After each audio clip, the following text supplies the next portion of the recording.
Oke, Assalamualaikum warahmatullahi wabarakatuh. Sebelumnya perkenalkan nama saya Salsa Meriani dengan NIM H54012210999 dari Departemen Ilmu Ekonomi Syariah Angkatan 59. Saya di sini akan menjelaskan materi mengenai panel dinamis dan juga akan uji coba cara mengolah data uji panel dinamis menggunakan software RStudio. Oke, next. Selanjutnya, apa sih panel dinamis itu? Panel dinamis merupakan suatu mode data panel yang memasukkan like dari variabel dependen sebagai salah satu variabel penjelas. Jadi, artinya itu, nilai masalah dari variabel yang dijelaskan, misalnya tuh pertumbuhan ekonomi tahun sebelumnya, ikut mempengaruhi nilai variabel tersebut pada tahun sekarang. Contohnya di sini ada YIT sama dengan alpha YIT min 1 ditambah beta XIT ditambah new I ditambah error IT. Nah, yang di mana, yaitu ini ada suatu variabel dependen, misalnya PDB per kapita di wilayah I pada waktu T. Nah, YIT-1 ini sendiri adalah lag dari variabel dependen, XIT-nya ini merupakan vektor variabel independen, new I-nya itu ada efek individual, yang seperti kita kenal itu ada VAM maupun REM, yang di mana fixed effect model ataupun random effect model. Kemudian ada error IT, itu adalah error term. Oke, selanjutnya. Kenapa sih kita menggunakan panel dinamis? Yang pertama, ada efek jangka panjang. Jadi nilai masa lalu dari suatu variabel ekonomi itu seringkali mempengaruhi nilai sekarang. Misalnya, seperti yang tadi disebutkan sebelumnya dan juga ini investasi tahun lalu mempengaruhi output tahun ini. Kedua, menghindari bias estimasi. Jadi model statis itu dapat menghasilkan estimasi bias jika variabel dependen itu bersifat persistif atau ada autokorelasi tinggi. Ketiga, meningkatkan akurasi model. Jadi panel dinamisnya lebih realistis dalam mencerminkan dinamika proses ekonomi. Selanjutnya, siapa, kapan, dan di mana. Jadi, biasanya digunakan oleh para peneliti ekonomi dan juga keuangan, kemudian analis kebijakan publik, kemudian akademisi dalam riset empiris, kemudian juga bank sentral maupun lembaga keuangan internasional seperti IMF maupun World Bank dan yang lainnya. Kapan digunakan? Seperti yang tadi disebutkan alasan menggunakan, panel dinamis, jadi digunakan ketika ada bukti hubungan jangka panjang dalam data, misalnya, dari uji kointegrasi. Kemudian, data itu memiliki dimensi waktu yang cukup panjang, jadi, T-nya ini atau waktunya itu cukup besar untuk memungkinkan analisis dinamis. Ketiga, ingin melihat efek keterlambatan atau lag dari suatu kebijakan atau variabel ekonomi. Digunakan biasanya di bidang ekonomi seperti makroekonomi, yaitu kayak pertumbuhan ekonomi, inflasi, investasi, maupun produktivitas. Di mikroekonominya sendiri itu seperti perilaku konsumsi rumah tangga maupun kinerja perusahaan. Di bagian keuangan, seperti hubungan antara harga saham dan juga indikator fundamental, dan yang terakhir kebijakan publik, seperti efek dinamika subsidi atau pajak. Di sini tuh ada teknik estimasi umum. Kita menggunakan GMM atau yang kepanjangannya itu Generalized Method of Moment. Dan di situ ada dua teknik estimasi umum. Yang pertama itu Difference GMM atau Difference Generalized Method of Moment. Itu dikenalkan oleh Arellano Bond tahun 1991. Dia tuh mengestimasi mode dalam bentuk perbedaan pertama untuk menghilangkan efek individual. Yang kedua ini ada sistem GMM atau System Generalized Method of Moment. Ini diperkenalkan oleh Blundell Bond 1998. Jadi, beliau ini menggunakan sistem dari level dan juga first difference untuk hasil estimasi yang lebih efisien. Di sini tuh, untuk, uji coba panel dinamis tuh bisa menggunakan software seperti Stata. Nah, di Stata itu ada Xtabon, Xtabon 2, dan juga RStudio. RStudio itu nanti kita pakai package PLM maupun PGMM, kemudian ada Fuse dan juga Python atau Linear Models. Nah, untuk tahapannya sendiri, uji coba, panel dinamis sendiri, yang pertama kita spesifikkan dulu model, tentukan variabel dan juga jumlah leg. Kemudian yang kedua, kita lakukan transformasi, kayak difference atau ortogonal. Kemudian kita tentukan instrumen untuk mengatasi endogenitas. Kemudian selanjutnya kita, estimasi dan juga uji validitas instrumen menggunakan Hansen ataupun Sargent test. Kemudian yang terakhir kita uji autokorelasi dan juga konsistensi modelnya. Oke, sekian materi dari saya. Selanjutnya kita langsung saja ke uji coba, panel dinamis. Di sini saya sudah menulis, mengetik, R-script-nya agar mempercepat dan juga mempermudah. Langkah pertama, kita, import datanya terlebih dahulu. Kita klik file, kemudian import dataset from Excel, karena data saya berupa, Excel. Browser dan ini ditentukan dengan masing-masing kalian menaruhnya di mana, saya di download dan ini data panel dinamis. Oke. Di sini saya mau mengubah namanya menjadi data panel saja. Oke, dan pastikan, variabel kalian tuh bersifat numerik, jangan sampai ada yang bersifat karakter, karena kalau karakter itu tidak bisa terdetek oleh, si RStudio-nya, jadi tidak dapat diolah. Oke, langsung kita import saja. Nah, ini sudah ada, di sini ada 6 kota, dari tahun 2013 hingga 2022, ini ada 10 tahun. Nah, ini udah ada R-script-nya, sorry sebelumnya ini ada R-script, yang data yang lain. Oke, di sini kita langsung saja membaca, package PLM. Di sini langsung kita klik run saja. Nah, PLM sendiri ini digunakan untuk regresi data di panel RStudio. Jadi data pada itu kan ada suatu data yang memiliki 2 dimensi kan, seperti yang kita tahu. Jadi dia tuh terdiri dari cross section, di sini itu kota, dan juga time series yang berupa tahun.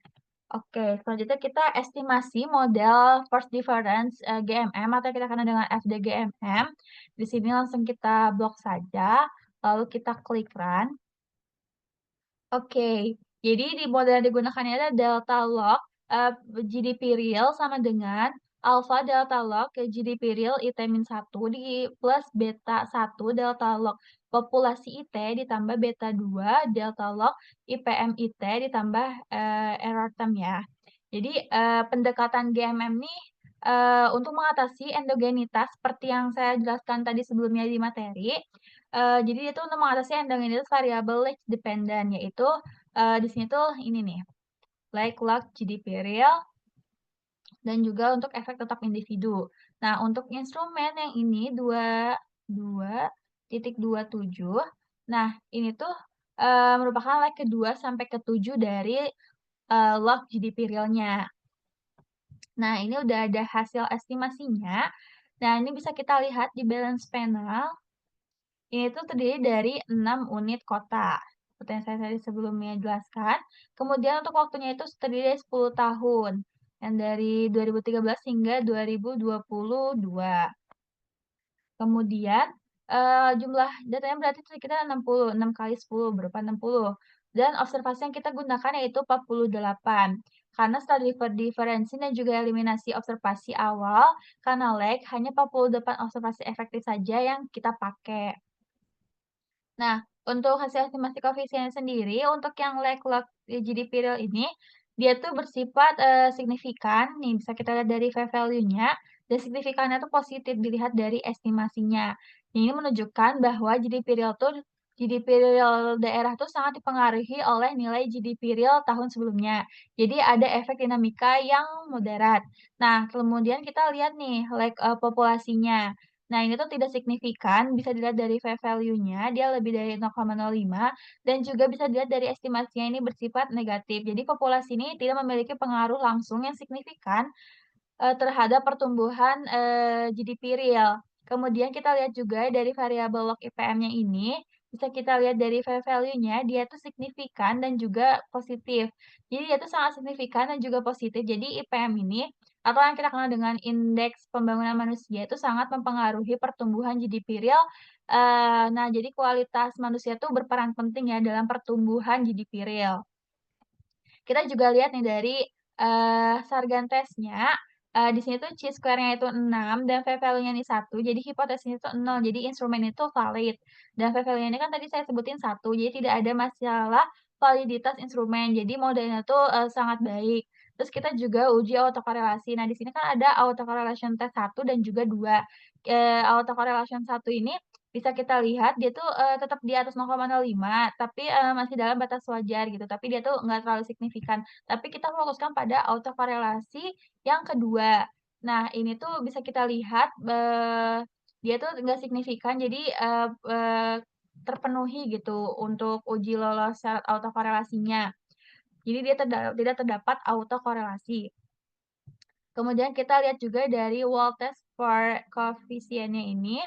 Dia kan chi-square-nya ini, 526,4,142 dan p-value-nya ini, kurang 0,05, jadi semua koefisien tuh signifikan secara keseluruhan.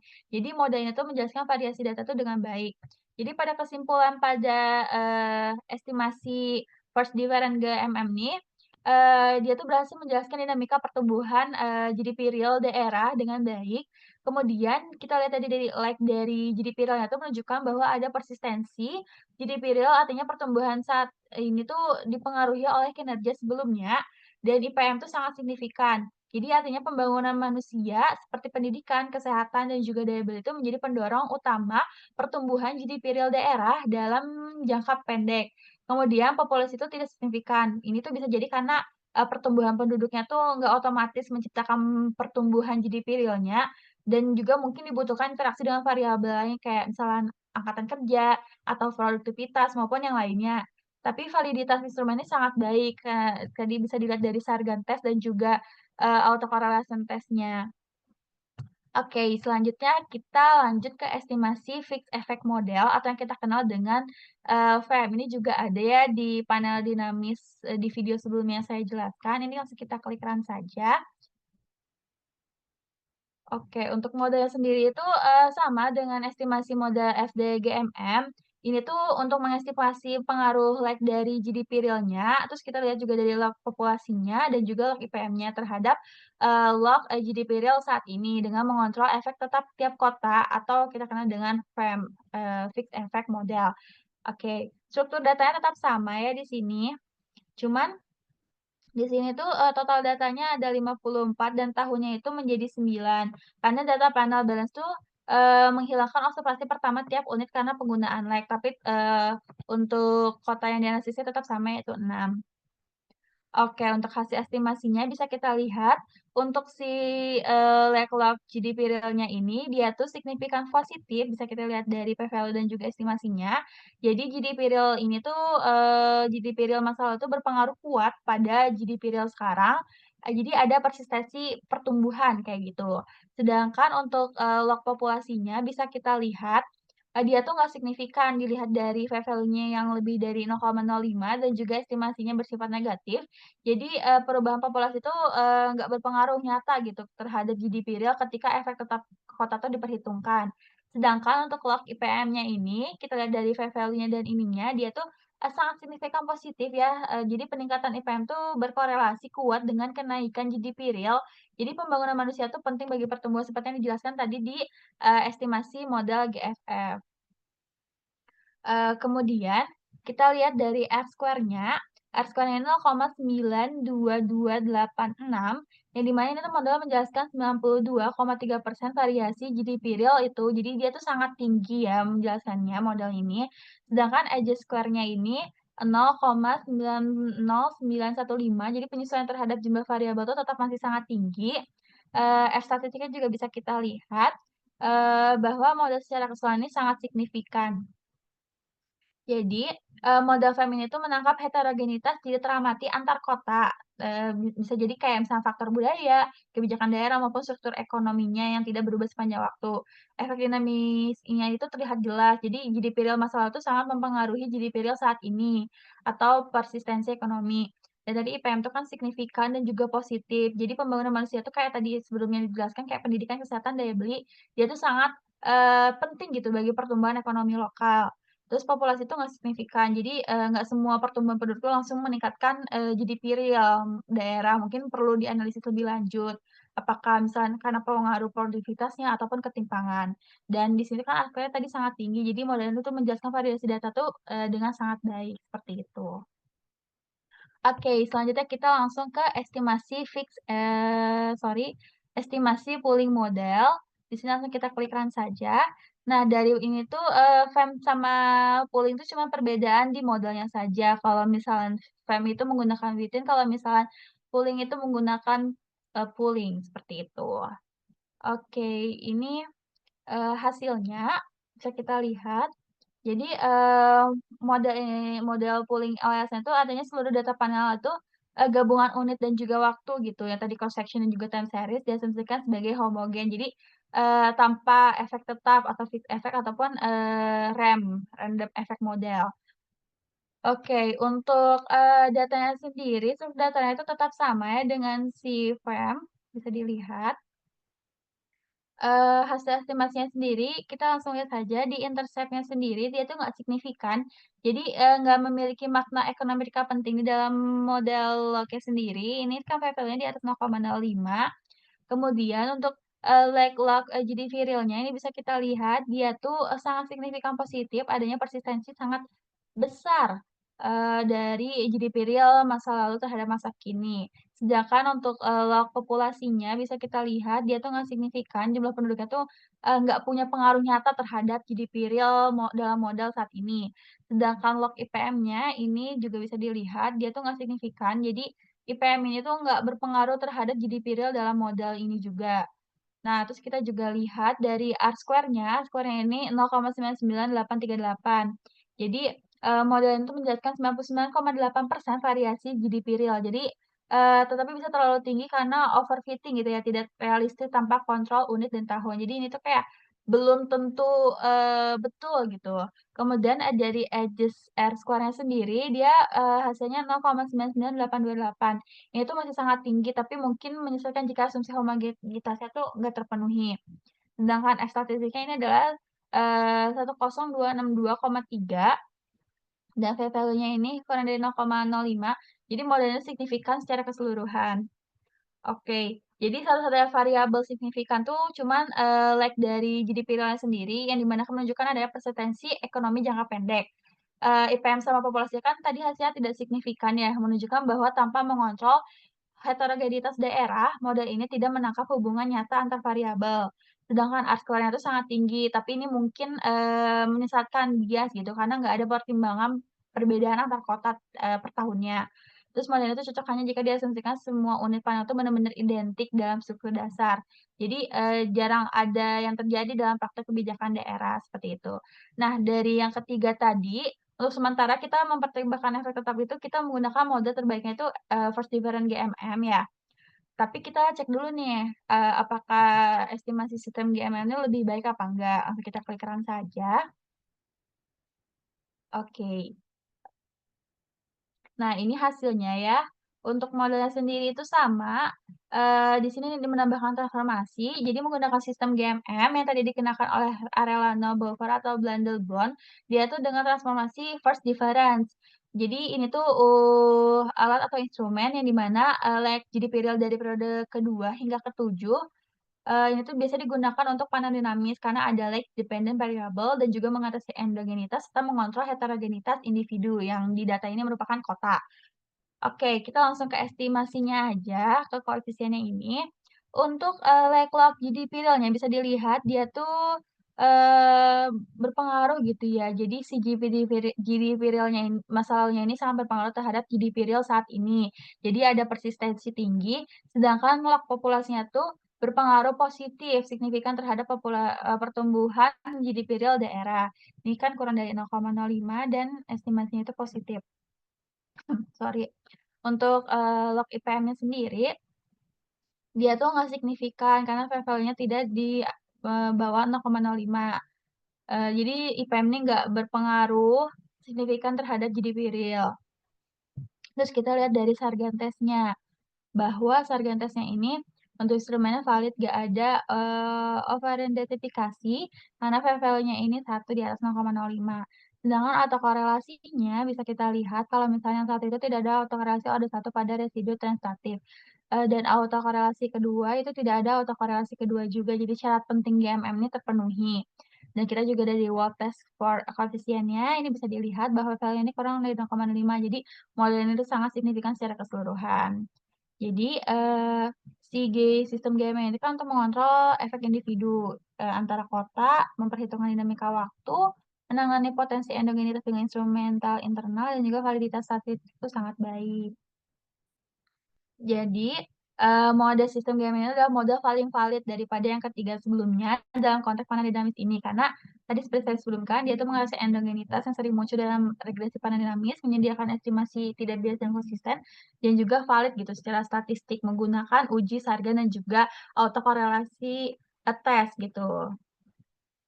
Oke, selanjutnya kita langsung saja ke perhitungan koefisien lambda tingkat konvergensi. Di sini langsung kita klik run saja. Nah, koefisien ini tuh biasa digunakan untuk mengukur tingkat konvergensi ekonomi antar wilayah. dalam hal ini di data ini kan kota dalam jangka panjang. Oke.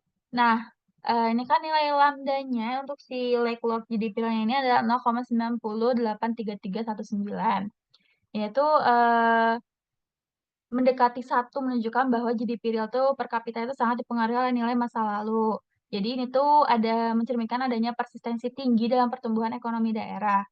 Jadi, jika suatu daerah tuh memiliki GDP real tinggi tahun lalunya, kemungkinan besar GDP realnya tuh akan tetap tinggi pada tahun ini. Kalau misalnya tadi kan, kalau kurang dari satu tuh adanya konvergensi menuju tingkat keseimbangan jangka panjang. Kalau misalnya sama dengan satu, dia nggak ada konvergensi. Jadi pertemuan itu bersifat random walk dan kalau misalnya lebih dari satu, modal tuh nggak stabil gitu. Nah, kalau tadi hasilnya kurang dari satu, maka terdapat konvergensi parsial antar wilayahnya. Jadi daerah dengan GDP real rendah tuh cenderung mengejar ketinggalan, tapi secara lambat kayak gitu. Tapi ekonomi wilayahnya itu belum menyatu sepenuhnya, masih terdapat perbedaan keseimbangan. Jadi perlu waktu cukup lama agar wilayah GDP rendah itu bisa mencapai level yang sama dengan wilayah lain. Kemudian kita langsung ke menghitung tingkat konvergensi ekonomi. Kalau tadi kan baru tingkat konvergensinya saja, bentar, ini kita blok, langsung kita klik run. Nah, untuk GDP realnya sendiri ini sebesar 0,09614542. Jadi, nilai konvensinya itu adalah 0,0961 atau sekitar 9,61% merupakan tingkat konvergensi ekonomi tahunan antar wilayah. Yang tadi itu kota, kemudian, nilainya itu menggambarkan seberapa cepat wilayah-wilayah GDP real per kapita yang rendah itu mengejar ketinggalanan terhadap wilayah dengan GDP real yang tinggi menuju tingkat keseimbangan jangka panjang. Nah, rumusnya sendiri yaitu kan tingkat konvergensi sama dengan minus ln Y. Nah, tadi kan lambdanya itu tingkat konvergensi sama dengan min ln lambda. Dengan lambda yang tadi kan 0,9083 sehingga tingkat konvergensinya ini 0,0961. Nah, ini tuh 9,61 per tahun tuh artinya setiap tahun sekitar 9,61% dari kesenjangan GDP per kapita antar daerahnya itu berkurang. Jadi itu menunjukkan ada konvergensi ekonomi yang cukup cepat antar kota dalam panah yang diamati. Gitu.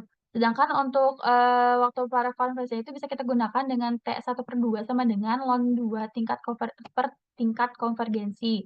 Yang di mana ln 2-nya itu adalah 0,6931 per 0,0961. Jadi kurang lebih 7,21 tahun untuk mencapai, kota-kota yang tertinggal itu untuk mengurangi separuh ketinggalan mereka terhadap kota yang lebih maju di bagian GDP real per kapitanya.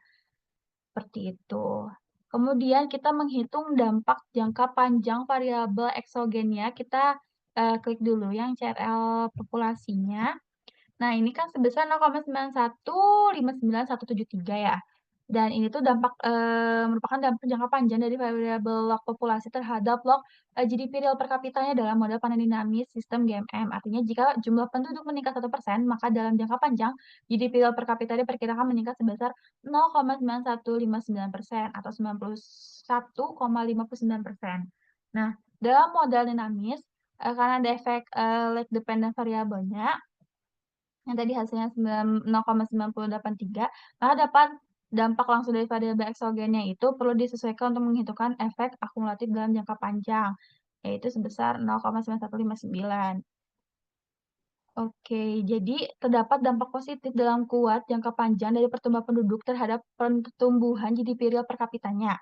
Kebijakan pembangunan ekonomi itu perlu mempertimbangkan dinamika demografi sebagai salah satu penggerak pertumbuhan daerah. Jadi nilai koefisien itu mendekati satu menunjukkan bahwa peningkatan populasi itu hampir sebanding dengan peningkatan output ekonomi per kapita dalam jangka panjang. Oke, selanjutnya kita cek lagi menghitung dampak jangka panjang pada variabel eksogen di indeks pembangunan manusia. Kita klik run saja. Nah, ini kan hasilnya 0,11345.175. Ini dampak jangka panjang dari indeks pembangunan manusia terhadap GDP real per kapita dalam model panel dinamis atau sistem GMM. Jadi, IPM ini kalau misalnya meningkat 1% saja, maka dalam jangka panjang, GDP real per kapitanya diperkirakan meningkat sebesar 0,1345% atau, 13,45%, seperti itu. Jadi, terdapat hubungan positif jangka panjang antara IPM maupun GDP real per kapitanya, tapi, karena tidak signifikan secara statistik, jadi kontribusi IPM terhadap pertumbuhan ekonomi itu Belum dapat dipastikan kuat secara kuantitatif dalam sampel ini ya, dalam uji ini. Implikasi kebijakannya mungkin tetap penting untuk mendorong pertumbuhan manusia karena perannya strategi meskinya pun pengaruh statistiknya tuh nggak signifikan untuk saat ini, seperti itu. Oke, kurang lebihnya mohon maaf dari saya. Wassalamualaikum warahmatullahi wabarakatuh.